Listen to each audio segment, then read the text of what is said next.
On March 15, 1937, Howard Phillips Lovecraft died at the early age of 46 from cancer of the small intestine. As he was laid to rest in Swan Point Cemetery in his beloved hometown of Providence, Rhode Island, little did anyone know that this obscure author of weird fiction and scientific romances would, in time, go on to become one of the giants of modern Western culture.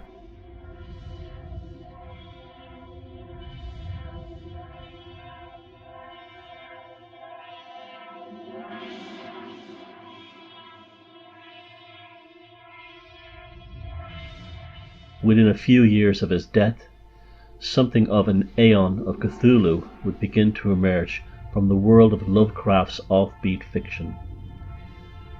Central to this would be the Lovecraftian mythos outlined within his ethereal and formless grimoire known as the Necronomicon. The Necronomicon is today one of the most famous as well as infamous books of magical practice and mythological potency which has ever been written. What makes this especially remarkable is that the Necronomicon itself does not actually exist as a real book. It is purely a product of human imagination existing beyond not only paper and printer's ink, but also beyond space-time itself. An incorporeal seed of occult wisdom and practice which germinated initially within the dream oracle of H.P. Lovecraft, that in time would eventually flourish within the minds of countless millions. Ironically, this makes the non-existent Necronomicon perhaps the greatest magical grimoire ever devised, as well as, paradoxically, making H.P. Lovecraft one of the most powerful, if not reluctant, occultists of all time.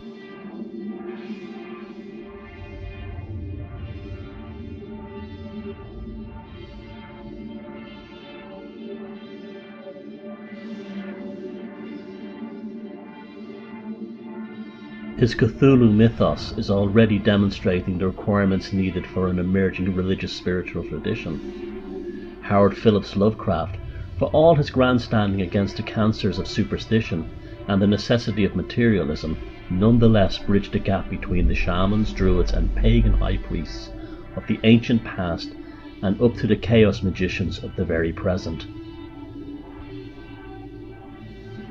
As Christ held temporary jurisdiction over the Western soul, Cthulhu waited within the subconscious depths, his rudimentary wings useless for flying to heaven, but perfectly suited for soaring into the dreams of men. Yet Lovecraft's work also generated something of an emerging American paganism, in that his cosmic entities are similar to the earliest versions of the Indo-European gods. They care not for the welfare of humans. As we adjust one more insignificant aspect in the vast pecking order of cosmic indifference, gods that are also hermaphroditic. They are beyond comprehension and understanding of the human mind and cannot be placed into moralistic notions of simple good versus evil.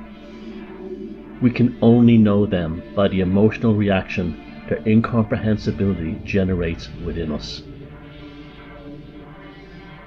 Yet at the same time, they have an unsettling familiarity about them. They connect the mystery of deep space with the darkness of the deep oceans. We can frame them within our cognition by anthropomorphizing them as subaquatic human hybrids, in a not dissimilar manner to which our ancient shamans dressed as the animals so as to trespass into the spirit world. As the residents of Innsmouth knew well, communion with the deep ones can be accessed by the proactive animism of genetic hybridization. This firstly begins with the incantations of the esoteric order of Dagon inside their lodge.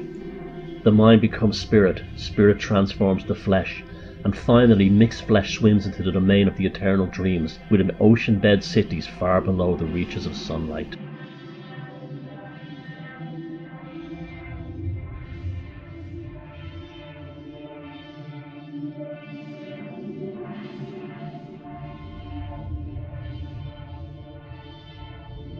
These cosmic and subaquatic pagan deities of Lovecraft's dream invocations do not demand to be worshipped, yet they can help the esoterically curious to unlock secrets as well as untap dynamic forces of the universe, which can then allow the willing wizard to attain powers beyond that of the Abrahamic god of the Middle East. As the mad Arab poet Abdul al-Hazred discovered, they can elevate mere humans into godlike magicians to the point where he himself walked away from Islam and opened forbidden gates and peered into the abyss, to eventually bring forth abominations and incomprehensible powers. The God of the Torah, Bible and Quran become irrelevant when you can become a living God for oneself.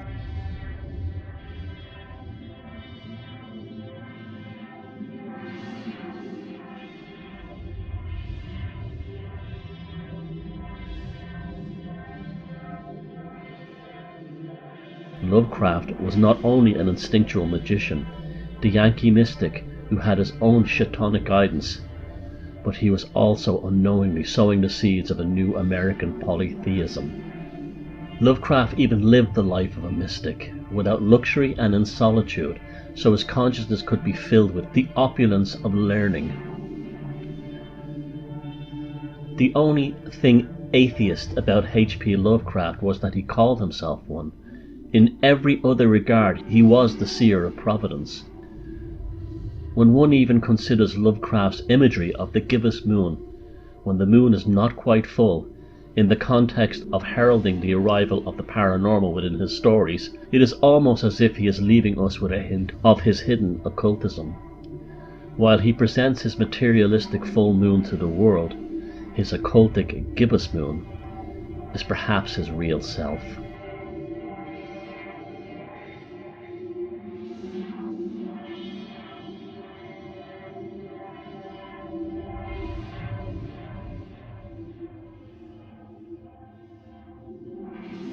If H.P. Lovecraft was indeed a secret occultist, and there's more than enough evidence to suggest he was, then why bother to write in fiction at all? Perhaps he did this for the same reasons that Dennis Wheatley outlined complex magical ritual within his popular novels, and Aleister Crowley wrote his only mainstream work, Moonchild, as a fictional novel in the UK, to avoid legal and social consequences. In the case of Wheatley and Crowley, it was a prosaic matter of avoiding the English witchcraft laws. Other British occultists of the time, such as Dion Fortune, cloaked their sorcery within heavily Christianized overtones for the same reason. As the English witchcraft laws remained on the statute books and had been implemented until the 1950s. In the case of Lovecraft's occultism, in the truest sense of the word, it was to avoid ending up in Butler Hospital.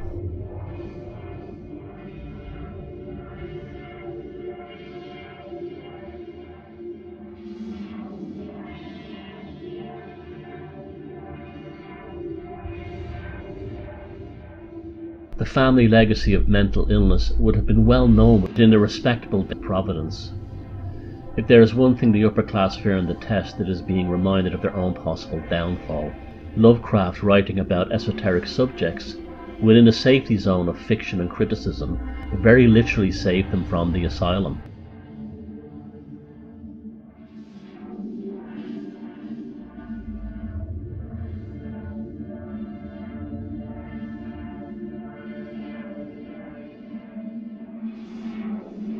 His day-to-day living conditions were also socially and economically vulnerable, having to essentially depend on others to house and feed him.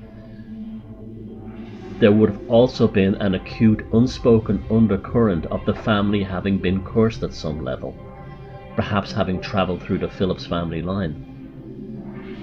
Carting H.P. Lovecraft off to the lunatic asylum would have been a very easy way for many people to hide their secrets in shame. If we take the literal meaning of the term occult as meaning secretive or hidden, then Howard Phillips Lovecraft could be considered the greatest occultist of all time.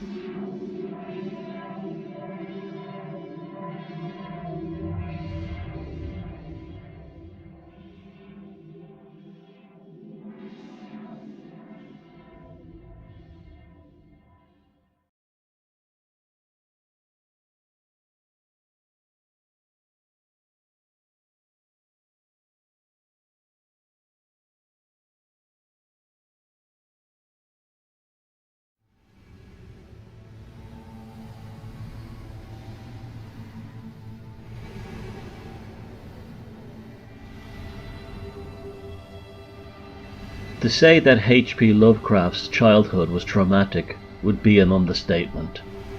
Born into a happy and loving family of some wealth and stature, it was all to go horribly wrong, and very quickly indeed, with the tragic death of his father. Winfield Scott Lovecraft's demise was a strange and dark episode involving a sudden mania while away on business in Chicago.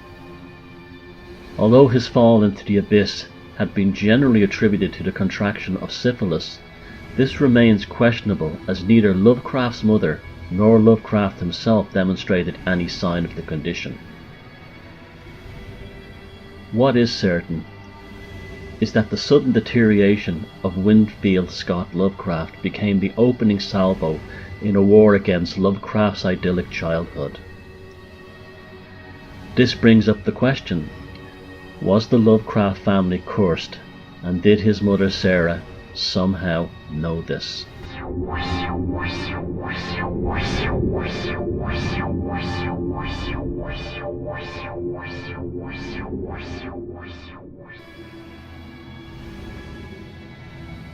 Despite being from New England Puritan stock and constantly making note of his Anglo-Saxon heritage, both sides of the Lovecraft family line originated in the Celtic parts of England.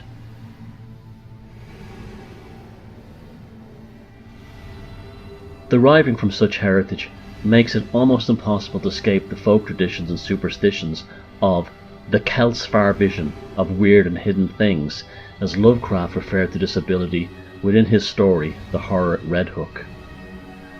Like so many Puritans who arrived in the New World from the English West Country, ethnically they were more likely to be of Celtic heritage than Anglo-Saxon.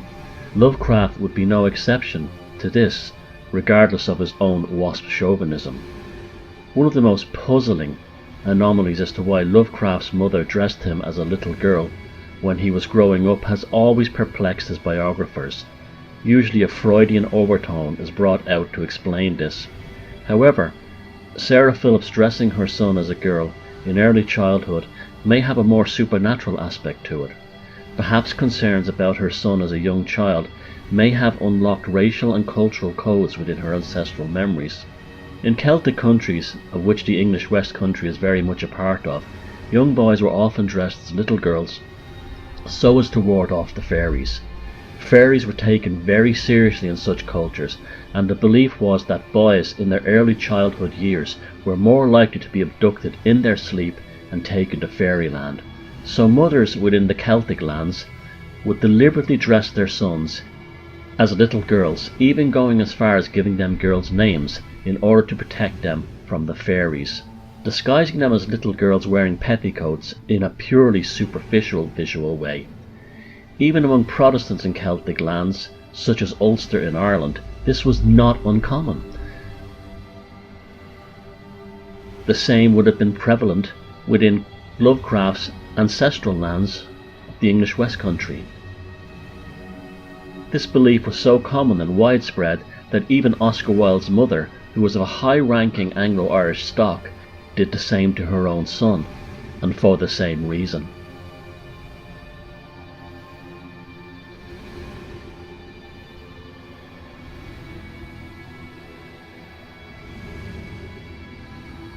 When Lovecraft was a child, he began having horrific nightmares of a non-human nocturnal visitation by what he termed as the night gaunts. Was his mother Sarah Phillips aware of some curse or supernatural vulnerability within the family that she felt the need to protect her son from?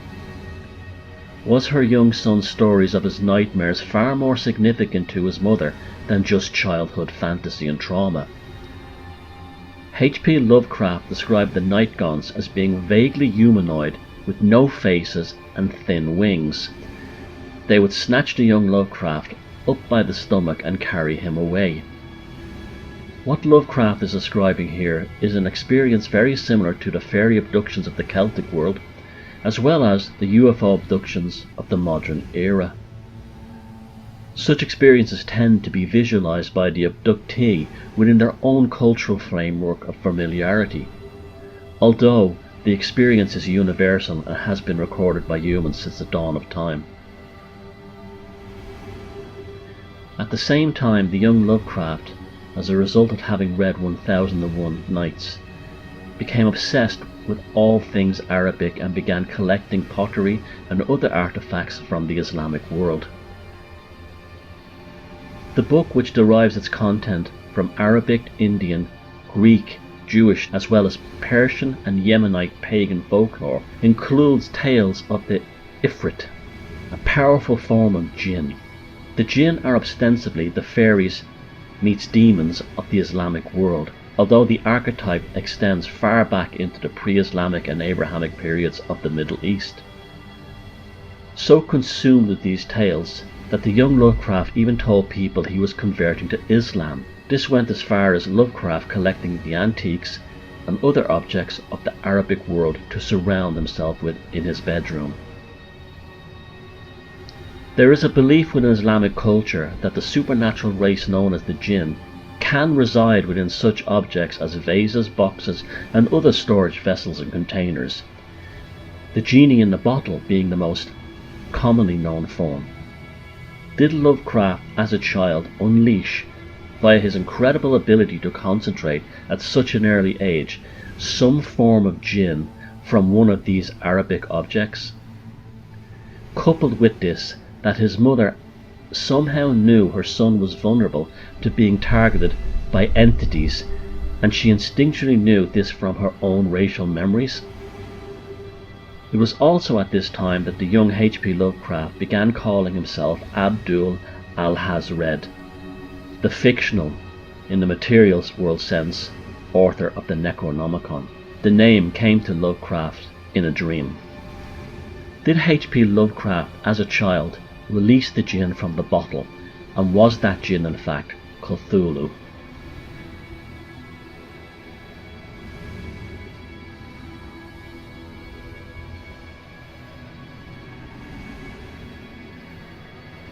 It is important to look beyond cultural and even racial identities when considering these supernatural beings, which have been always part and parcel of the human experience. Ultimately, what we call demons, fairies, dibbuks, jinn, and even grey aliens are all the same experience, which are encapsulated within comprehensible forms and identities, running concurrent with the culture of the time. The question must then be asked whether or not Howard Phillips Lovecraft was chosen to become the channeler of a pantheon of new American pagan gods and demons, which we now know today as the Cthulhu mythos. One thing is for certain, and that is, as Lovecraft progressed from childhood and into adolescence and then early adulthood, his deteriorating sense of self, derived from both his family dying around him, complete with his collapsing economic and social identity, presents us with a prime example of a shamanic sacrifice, taking him from the comfort and safety of his well-to-do early childhood and plunging him into the abyss of personal annihilation, only for Lovecraft to emerge from this abyss, or from the labyrinth, with a visionary and supernatural ability to channel messages from the gods of the future through his writing. As these entities exist outside of our present human space-time, it also allows us to understand how Lovecraft could predict so much of our future as a species, as well as give remarkable details of overseas locations and historical events his physical body had never experienced personally.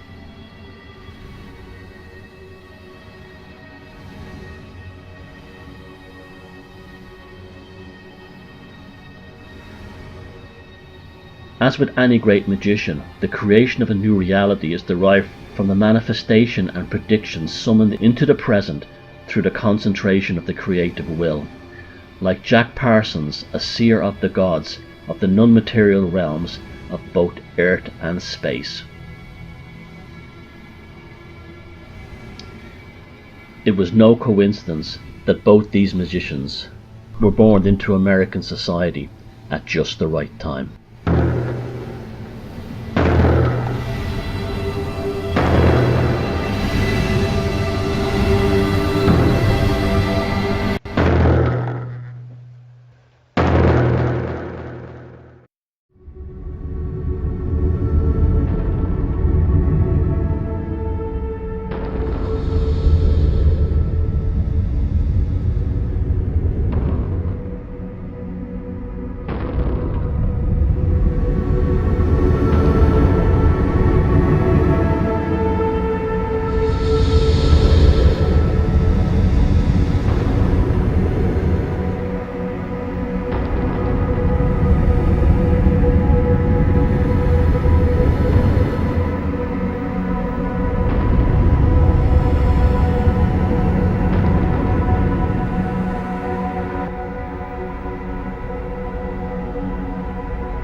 When it comes to the spiritual and the paranormal, there are three kinds of people.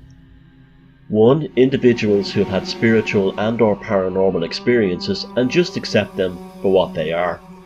2.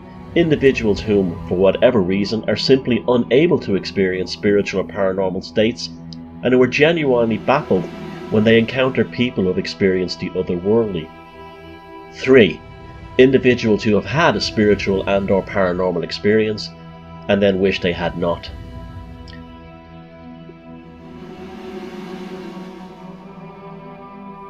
In February 1924, the hugely popular escape artist Harry Houdini contacted founder and owner of Weird Tales magazine J.C. Henenberger about publishing an account of Houdini's strange but real-life experiences while in Egypt in 1910. According to Houdini, he had been kidnapped by a tour guide, and this abduction was a ruse to lure him to come face to face with a huge unknown subterranean god. The kidnapper was called Abdul Reis el Drogman, whom Houdini claimed resembled an ancient pharaoh more than a modern Arabic Bedouin, and who, after an elaborate ruse, threw the escapologist into a chamber beneath the Great Sphinx of Giza. The purpose of this kidnapping was to test Houdini's stage magic against the real magic performed by an ancient secret society.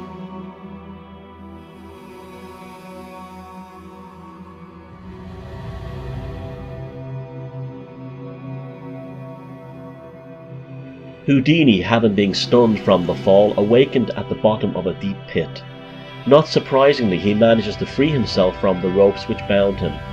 He then begins to follow the course of a dark cavern in an attempt to find his way out. Believing he is following draft from the outside air, Houdini finds himself going deeper and deeper into the bowels of the earth below the Great Sphinx. After falling down a flight of stairs in the dark, he arrives in a large ceremonial cavern. Houdini then claimed in complete seriousness that he had encountered an army of half-human and half-animal mummies. These are led in procession by Houdini recognizes as the ancient Egyptian pharaohs Khephren and Nitocris. The purpose of this procession is to sacrifice offerings to a gigantic subterranean, multi-tentacled entity. Eventually, upon escaping, Houdini later put down the entire experience to being an hallucination.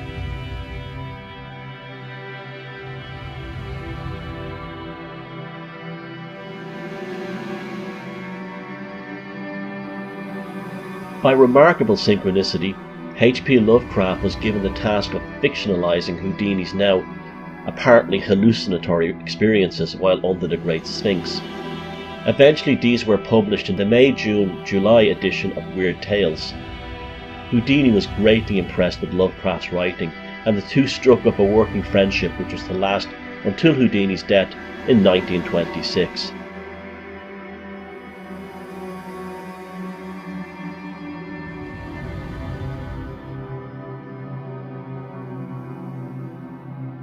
However, the two men had something far more in common than just a taste for a ripping yarn and a good adventure story. Both men on the surface would spend their entire lives railing against the supernatural, while behind the scenes were unable to discount it completely and continued to research and explore the occult and paranormal in great depth, something which in public they claimed to have no belief in. Playing something of a devil's advocate here, it could be argued that both Lovecraft and Houdini were apparently in denial of incorporeal realities beyond the material existence, which bothered them both greatly, for no other reason than it literally haunted them. Because at some deeper unspoken level they knew that the paranormal was real. However, being unable to scientifically explain it, they sought to eradicate it.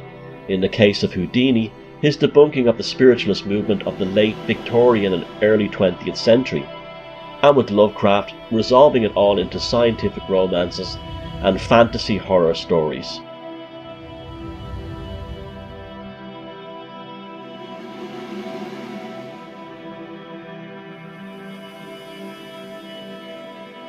In the case of Harry Houdini, this drive derived from an attempt to contact his late mother during a seance in Atlantic City in 1922. According to his then close friend, the British writer Arthur Conan Doyle, a genuine communication from the spirit world was indeed delivered to Houdini, and that the famous escapologist was deeply moved by the event. However, for some reason later on, Houdini raged against the experience and refused to believe it. This sudden change of heart eventually led to a breakdown in the friendship between Conan Doyle and Harry Houdini. From that point on, Houdini became almost messianic in his crusades against the supernatural and the paranormal.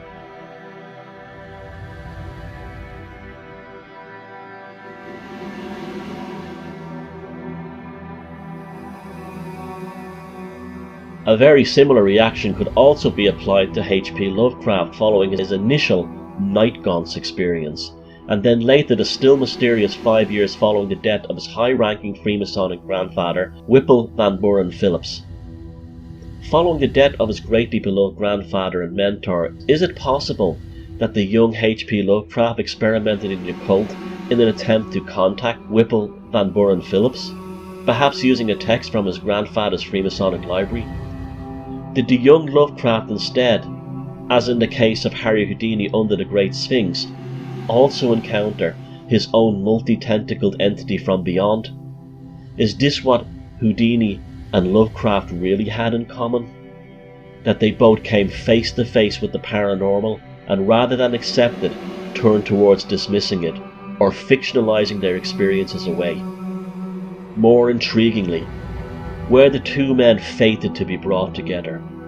Were they both kidnapped in the mystical sense of the term by the same archetype which Houdini called Abdul Rees El Drogman and Lovecraft called Abdul Al-Hazred?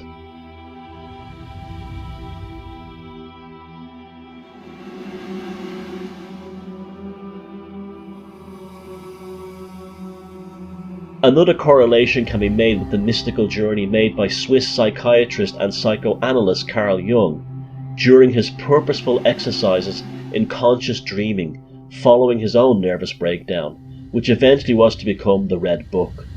This took place from 1913 to about 1917, and which came to be known as Jung's creative illness. Later in 1957, Jung explained his experiences, and it gives us an insight into what perhaps Lovecraft was forcing himself against, and which clearly disturbed him greatly. The years when I pursued the inner images were the most important time of my life.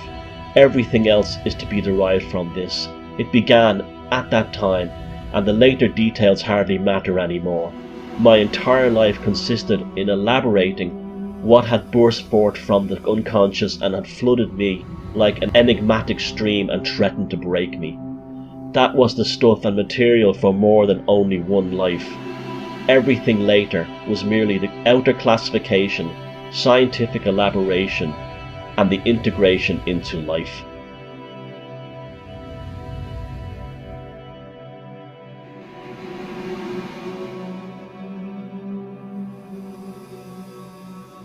One can hardly blame an old world Yankee such as Lovecraft for reacting towards the supernatural in the way he did.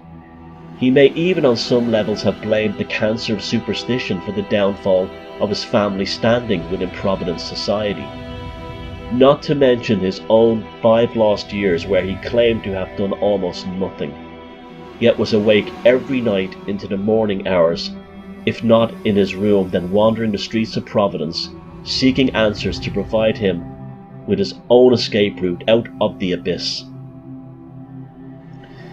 If he had, in fact, found these answers, and considering the context and content of his writing, he probably did, then like Harry Houdini, he was determined to fictionalize them out of his conscious mind.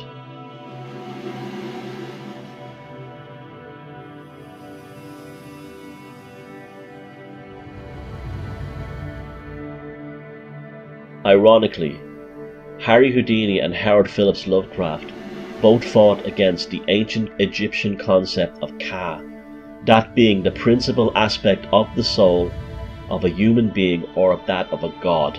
The Ka survived the death of the body and could reside in the image or statue of a person. much like the psychic impetus generated by the bas-relief of Ktulhu within the sunken city in the South Pacific known as Rael, the horror in clay sculpted by the young Wilcox in the opening chapter of H.P. Lovecraft's most famous work, The Call of Cthulhu.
A recurring theme within some of Lovecraft's writings is that of an American returning to their ancestral home in the Old World, driven by romantic, escapist notions of honouring their ancestors by means of reclaiming the family legacy, only to discover that their materialistic attempts to recapture their own past results in their own destruction. An ancestral legacy which reveals itself as something of a curse, and one which had originally given rise to the family moving to the New World for a very good reason indeed. Again, was this symbolic of Lovecraft being concerned about something within his own family line of a similar supernatural nature which he brought into his fiction?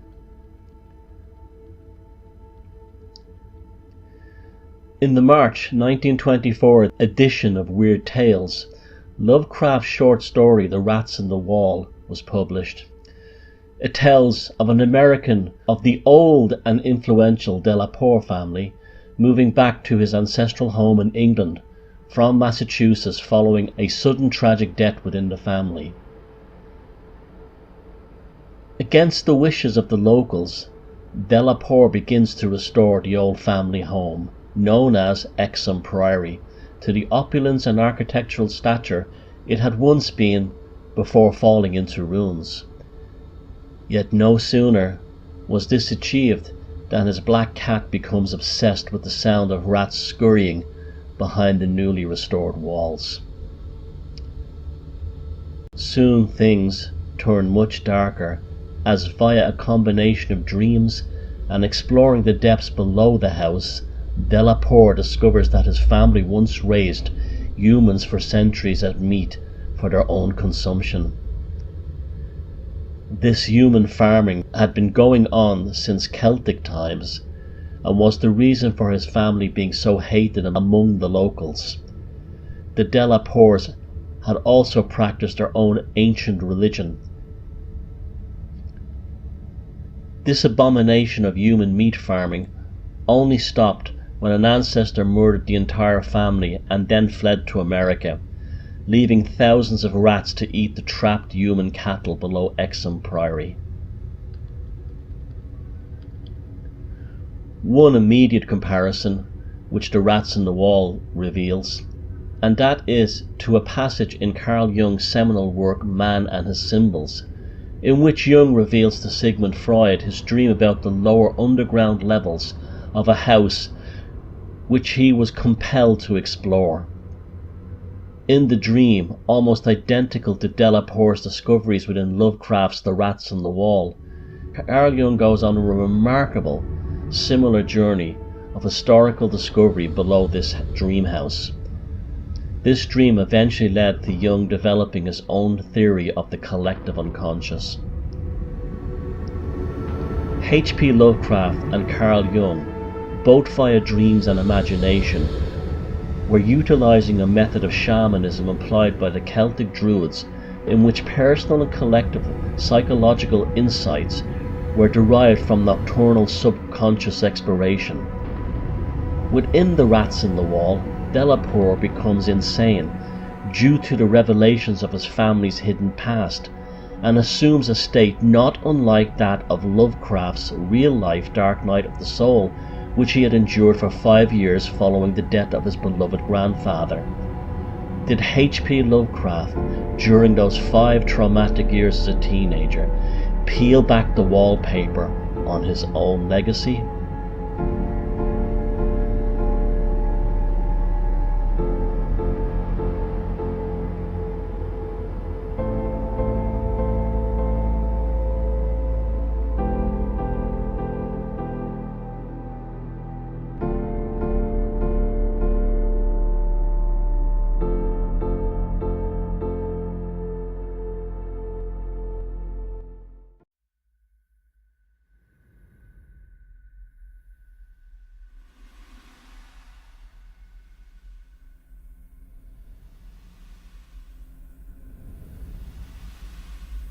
To date, one of the common handicaps when it comes to approaching the writings of H.P. Lovecraft has mainly been to do with critics unable to grasp the genuine esoteric foundations of Lovecraft's writings as a result of the worldview they are deriving their assumptions from. Leaving aside the incorporation of the Cthulhu mythos into the world of chaos magic, these general assumptions have come about as a result of diving into the Lovecraft work with an atheistic or that of a monotheistic Judeo-Christian Islamic Abrahamic monotheistic consciousness. These applied frameworks led to the simplified elements of good and evil eventually saturating into Lovecraft's complex and multifaceted mythos within the public consciousness as a whole.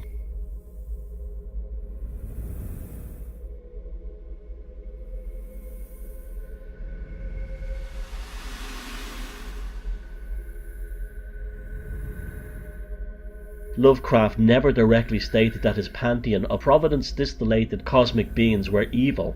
Rather, it is the reaction, in most instances horror and revulsion, that the characters within his stories applied towards the likes of Azathoth, Cthulhu, or the Shoggoths and the Mi-Go. The humans who behold them, either directly or by comprehension of their existence, go mad or kill themselves. However, they alone chose to destroy themselves, either by insanity or suicide, and therefore the Outer Ones, or the Great Old Ones, can hardly be held accountable in this regard.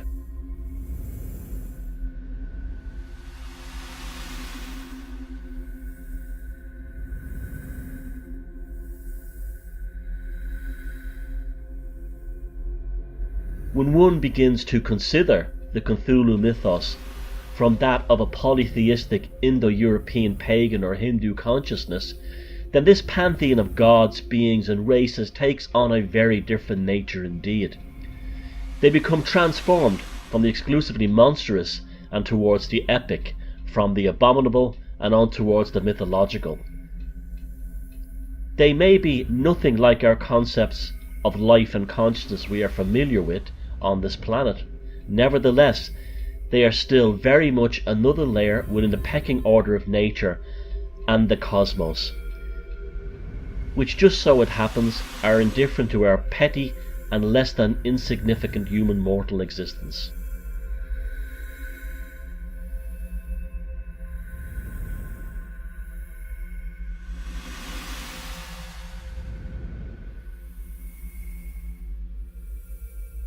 Upon this realization, suddenly the Christian with Bible in hand is left stunned by the concept of gods who really don't have an interest in him or her. One's personal sins or virtues are irrelevant, as the gods have their own business to attend to. You don't matter. Why should you to a boundless daemon, a gigantic sultan of interdimensional space and time, and one which bubbles at the centre of all infinity, and sitting on a throne at the centre of the ultimate chaos?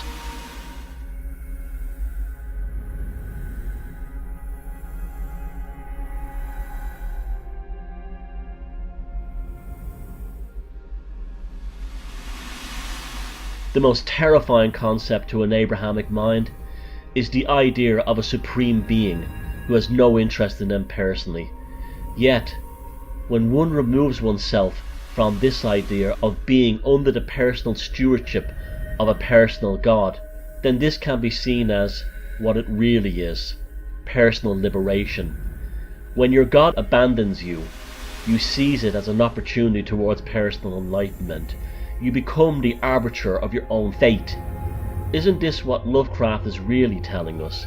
You are not forsaken. Rather, you are now in charge of your own destiny. As gods and goddesses become archetypes of experiences and understanding, along with pathways to magical trajectories.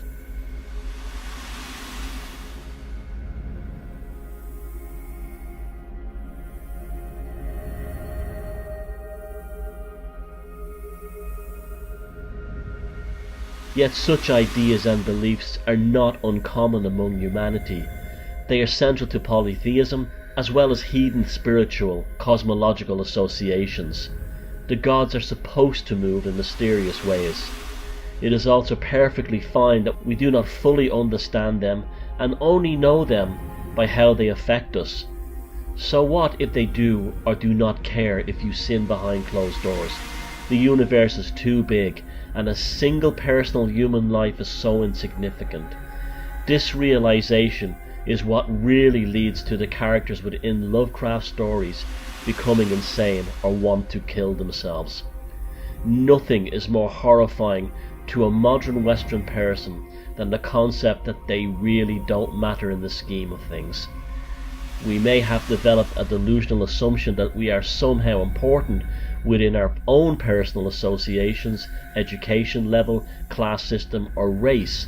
However, below the waves of the sea, or outside the Earth's atmosphere, among the cold, in the darkness of space, we are instantly reduced to debris.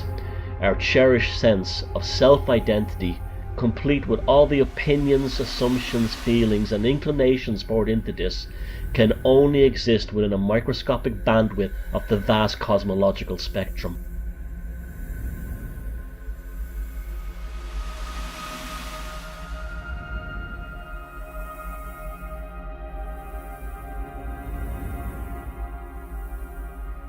However, Lovecraft, in the truest mystical sense, he presents his readers with a third option for us mortals to consider, and that is to accommodate his pantheon of abominations into our lives. We can simply worship them or draw inspiration from their power and might. We can use the non-material faculties present within them to change the reality around us by unleashing the magic and sorceries attainable by doing so.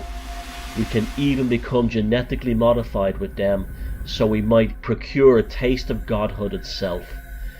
expand the bandwidth of our own biological limitations. Lovecraft places far more options on the table than dying in an asylum or by the flash of one's own revolver.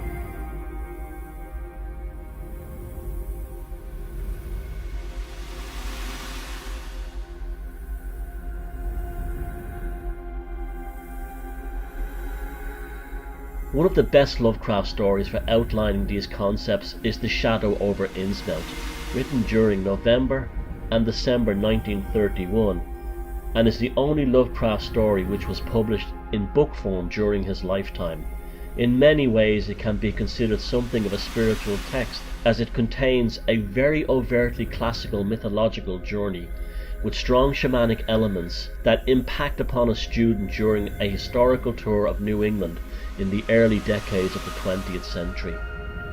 So many of the elements we have come to see within Jungian psychology, and then later within the monomyths of Joseph Campbell and his hero's journey, can be found within The Shadow over Innsmouth. It is all there, from plunging instinctively into the mysterious and strange locations, gazing upon magical objects, held from unlikely strangers, and even the dark night of the soul before the final rebirth, are all contained within this remarkable story.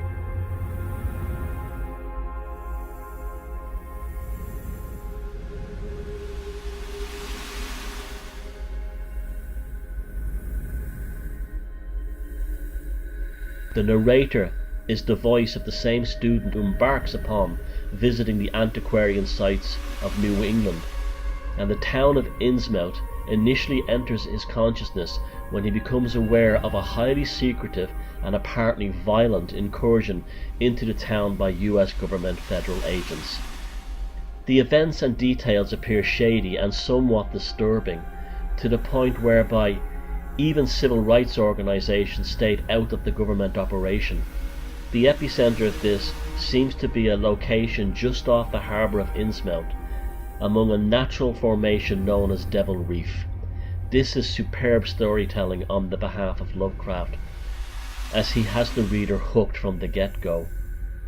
Being 21 years old, the student narrator of the story then embarks upon a tour of the present and past, which will also unfold secrets of his own personal psychology and fate in the future. Like the Fool card in the tarot, he is the infant ego stepping into consciousness. He is being led on his journey as much as initiating it for himself.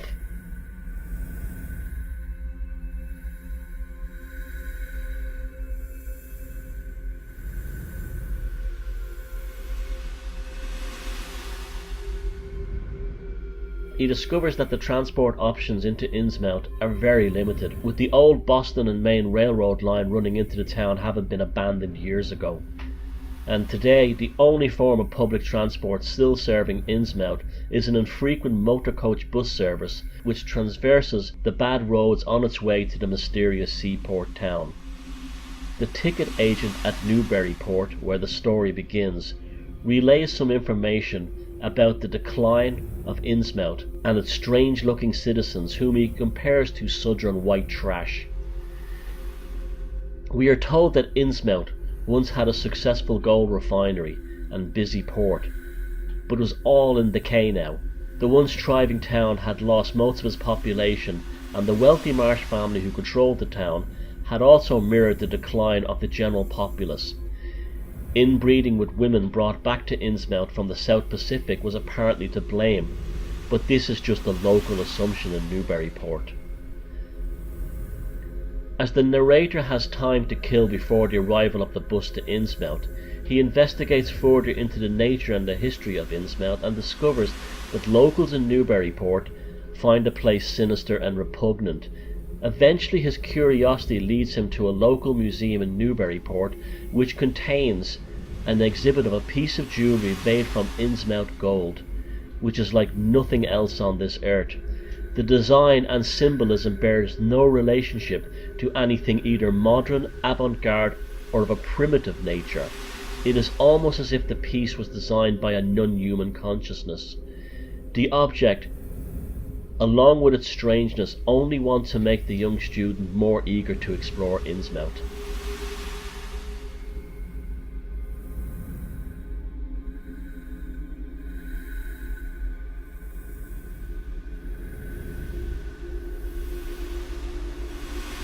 The bus journey itself from Newburyport to Innsmouth is filled with shamanic overtones, the strangeness of the passengers, the unfamiliarity of the landscape, the enduring sense of entering a place which is outside the pale of what one would come to expect to be typical in New England. Another example of Lovecraft's sublime blending of real life and fictional location so seamlessly that it creates a complementary reality which straddles between both states of being, and one which allows the magical and supernatural easier access to our consciousness. Further to this, by extension, it also takes us into an occultic realm where the rules of everyday life become irrelevant, and the material universe takes on an element of arbitrary plasticity. We can step into the labyrinth of the unknown so as to encounter the fantastical. The motor coach journey itself is very much a plunge into the unknown and comes with the necessary vulnerability needed to let go of the mundane and to enter into the supernatural, as the bus rattles through the landscape made of strange woodlands and vast salt marshes. These natural formations of the landscape then act as a cautionary threshold which one needs to transverse in order to reach Innsmouth, the salted magical circle surrounding the town that only the willing neophyte with a sense of personal destiny would and can traverse. While looking around at his strange fellow passengers, the narrator almost instinctually knows the fate which awaits him, the bus driver being the Yankee version of Charon in Greek mythology, the ferryman of Hades, who carries souls across the river Styx from the world of the living and onto the world of the dead.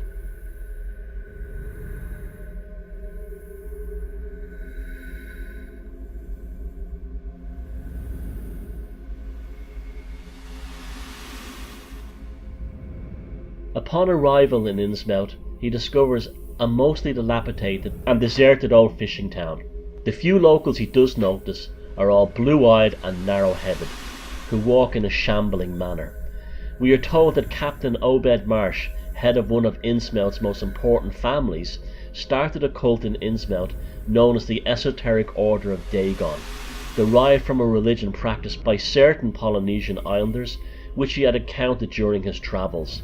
Soon after, upon abandoning the Christian religion and discarding Freemasonry for the Esoteric Order of Dagon, Innsmouth's fortunes as a commercial centre flourished. The deities worshipped by the Esoteric Order of Dagon are Father Dagon and Mother Hydra, and also Ktulhu, Father Dagon and Mother Hydra being considered semi-divine hybrids.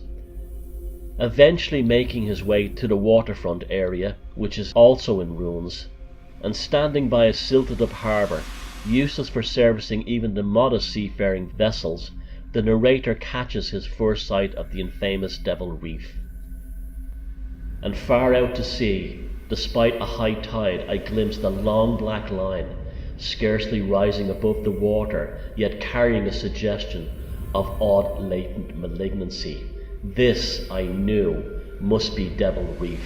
As I looked, a subtle, curious sense of beckoning seemed super-added to the grim repulsion, and oddly enough, I found this overtone more disturbing than the primary impression.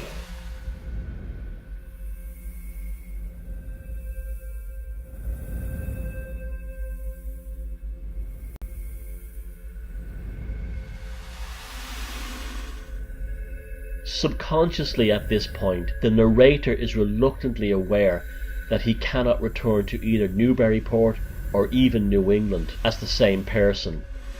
The decayed buildings of Innsmouth are representative of the obsolescence of his previous normal existence. The person he was before his arrival in Innsmouth is not the person he is now, although the narrator will, as a result, enter into his own dark night of the soul, both within his room at the Gilman Hotel and also upon his superficial escape from Innsmouth and the months and years afterwards. His fate is nevertheless to return, his darkest fears in reality being a seed planted within his subconscious awareness in tandem with his genetic destiny for him to take his place among the deep ones of Devil Reef. This has been a one-way journey, and he can never go home again. The shadow which hung over Innsmouth was very much one of a Jungian kind. Lovecraft is telling the reader that we cannot escape what we are fated to be, but we can embrace it and flourish within our own monomyth rather than let our opposition to it tear us asunder. There is an Innsmouth within all of us, and how we deal with it is up to us. We can either go mad from denial, or walk the dilapidated streets knowing that the esoteric order of Dagon exists to help us if we wish. This is what makes Lovecraft's story, The Shadow over Innsmouth, a benchmark in modern Western mythology and spirituality.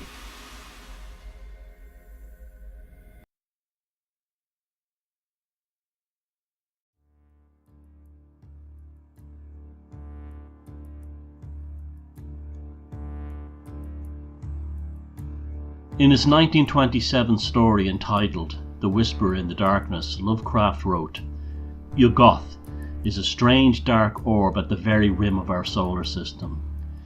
There are mighty cities on Yuggoth, great tiers of terraced towers built of black stone. The sun shines there no brighter than a star, but the beings need no light. They have other, subtler senses, and put no windows in their great houses and temples. The black rivers of pitch that flow under those mysterious cyclopean bridges, things built by some elder race extinct and forgotten before the beings came to Yuggoth from the ultimate voids, ought to be enough to make any man a Dante or Poe if he can keep sane long enough to tell what he has seen."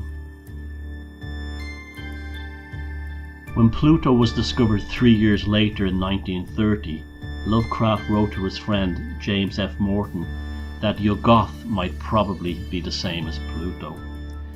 The discovery of Pluto in many ways was the commencement of the swan song era of Lovecraft's magical abilities.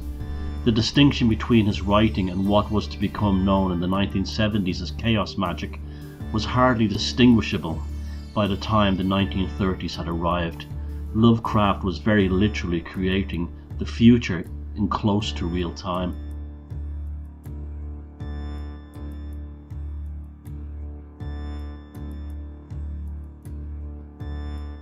The art and science of his imagination bringing change within the material world. A journey which he had first embarked upon following the death of his beloved grandfather, and then the downfall of his family's social status. H.P. Lovecraft's mythos reminds us that we humans, within the greater schemes of things, are little more than two-legged insects once we move from beyond the narrow range of our civilization. In stories such as The Shadow over Innsmouth, humans become something akin to provisional moths or butterflies, awaiting an incomprehensible metamorphosis into that of a subaquatic marine hybrid, infused with newly unleashed physical and psychological abilities, allowing us to transcend our earthly states, with the occasional indulgence of manifesting among the above sea nostalgia of Devil Reef, if only to remind themselves of the world they left behind and why they did so.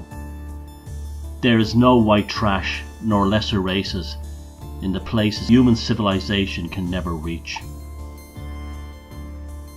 But this transformation comes with a potentially horrific price. We might transcend from the human mortal realms to experience all the wonders of the cosmos, not normally accessible to us. Or we could just as easily find ourselves pinned inside the display cabinet of curiosities belonging to some interstellar, interdimensional demonic magi at the center of all chaos. Our curiosity having led us into becoming nothing more than a specimen as we gaze upon the transforming, crawling chaos, Nyarlathotep, the spawn of Azathoth at the center of the Milky Way. Nyarlathotep is the shapeshifter who walks among humans as a tall, slim, joyous man before transforming to anyone his sanity annihilating thousand forms. The terror invoked within us by either Nyarlathotep or his father Azathoth is nothing personal.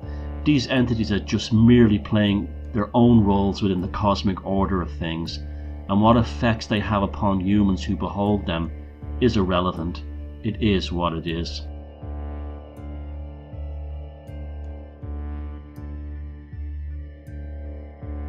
Is this how ants consider us humans to be when we cast our own shadow across an anthill before we unknowingly trample it down as we carry on our merry way, oblivious of the cataclysmic destruction left in the wake of our uncaring footsteps?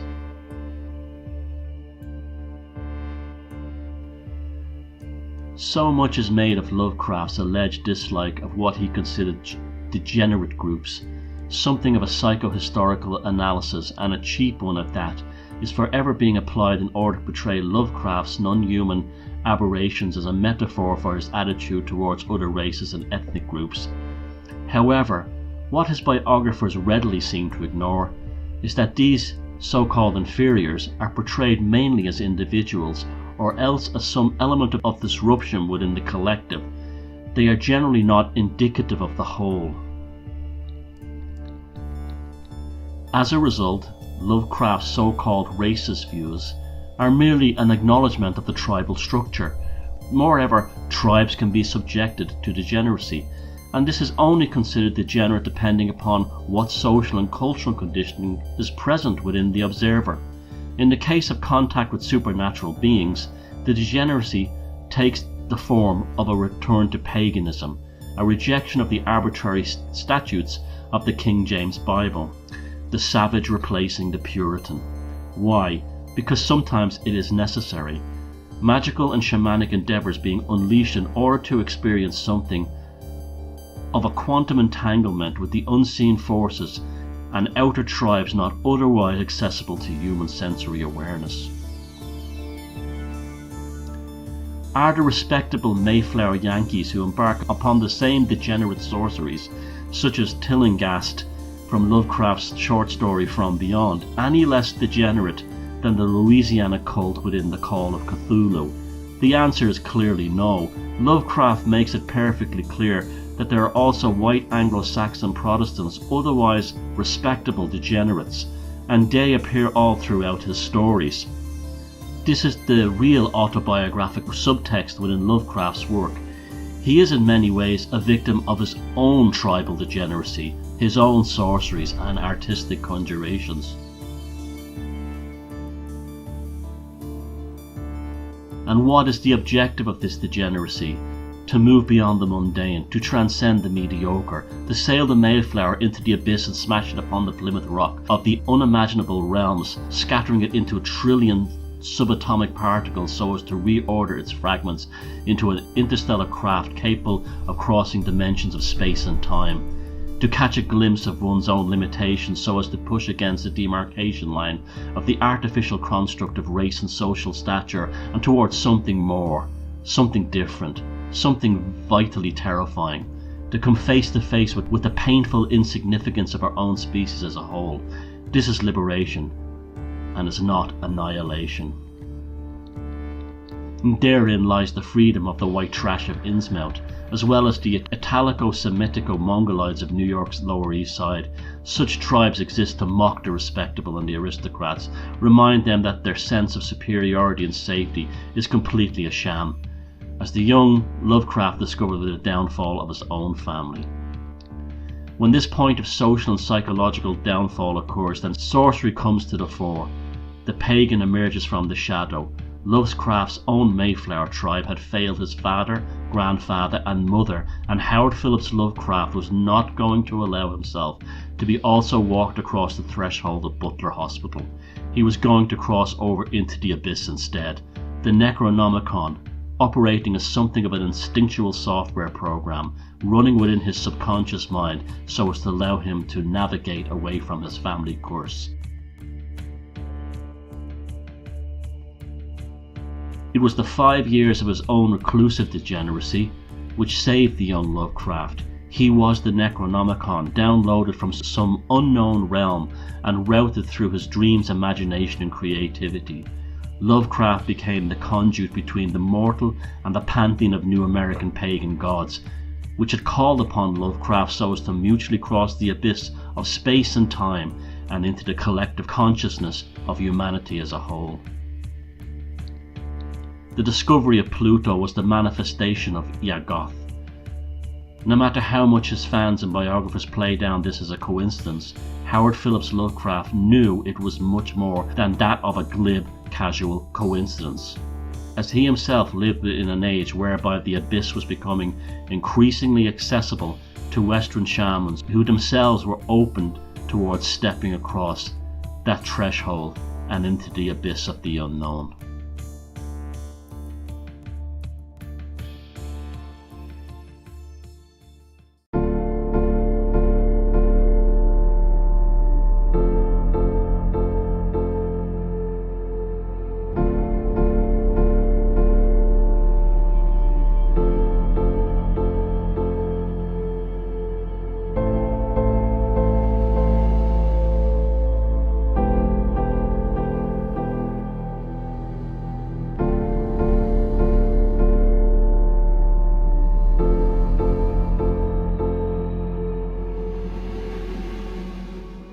The period of history between 1888 and 1933 can be considered something of a psychic portal, when a new consciousness cycle took place within the Western mind, an evolutionary window of opportunity for the new generation of Western shamans to channel from their subconscious conjurations into reality.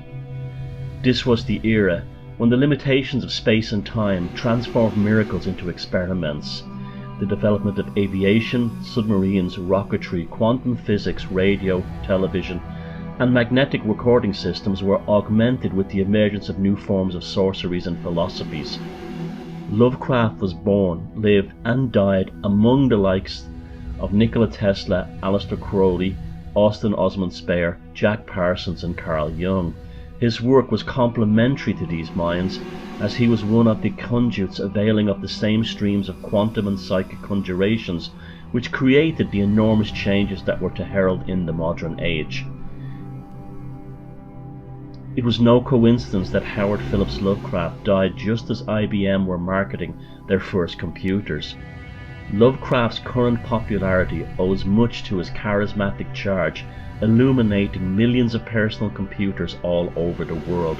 His mythos saturated into the oracle of the present, the scrying screen of the internet. The beautifully written prose of his most famous work, The Call of Cthulhu, has become something of a mantra for millions, because within its passages is the entirety of the modern human spiritual experience, seeking equilibrium within the technological possibilities of the future, and this is perfectly harnessed and set into words by Lovecraft. Grammar and grimoire become the same thing. The reader is very literally spellbound by the story. The text flows with an almost musical sense of meandering narrative, building up a charge with an ever-present undertone of tension, coupled with revelation. And, as always, it is the reader who can choose to react to the revelations as they unfold. When these gods are viewed through a pagan or polytheistic mind, they are not so terrifying after all. In fact, such terror or shadow gods serve a vital and necessary function within one's spiritual development, if we allow them to.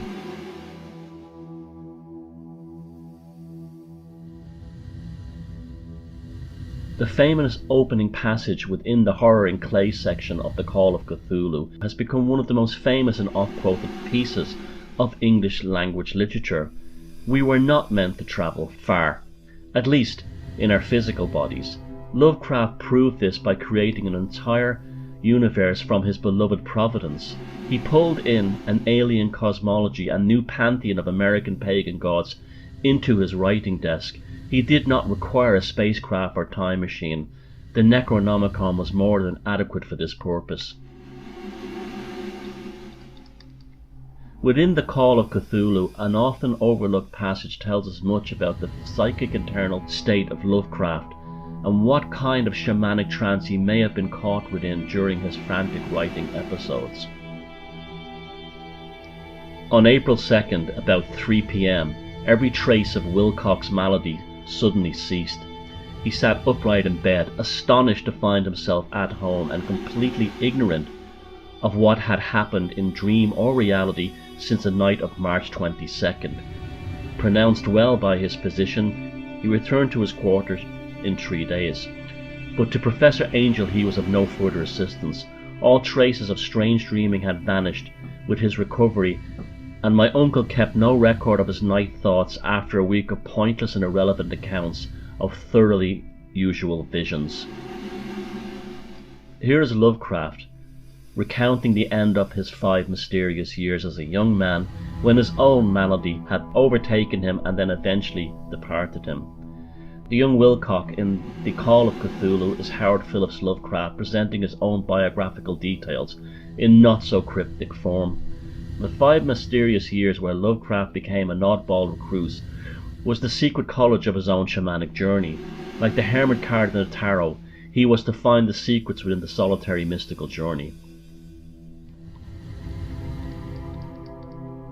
Lovecraft's underlying message is that when we humans venture further into the depths of space, or even into the depths of the oceans, the further we are taken away from the self. This is the real objective of the Necronomicon, to stop looking into the places we were not meant to travel towards, and to look into oneself to discover the real mysteries hidden within the depths of our own subconscious minds. Since the death of Lovecraft, this concept of deep space not being the place for humanity has been portrayed in popular cinema such as Arthur C. Clarke's Stanley Kubrick's 1968 movie 2001: A Space Odyssey and the 2019 movie Ad Astra. Lovecraft's philosophy, if we can call it such, is there to be seen in so much of popular science fiction and what we call modern philosophy for those willing to accept it. Lovecraft bridged the divide between the work of painters from Charles Birchfield's almost psychedelic regionalism to the Gothic cosmism of H.R. Geiger. While much has been made of Aleister Crowley's magic having generated the modern world into manifestation, there is no doubt that H.P. Lovecraft is a catalyst binding it all together. And that the title of this catalyst is the invisible book which the night gaunts handed to the young Lovecraft for him to be the most unlikely magi of the technological and scientific age. And that is the real Necronomicon.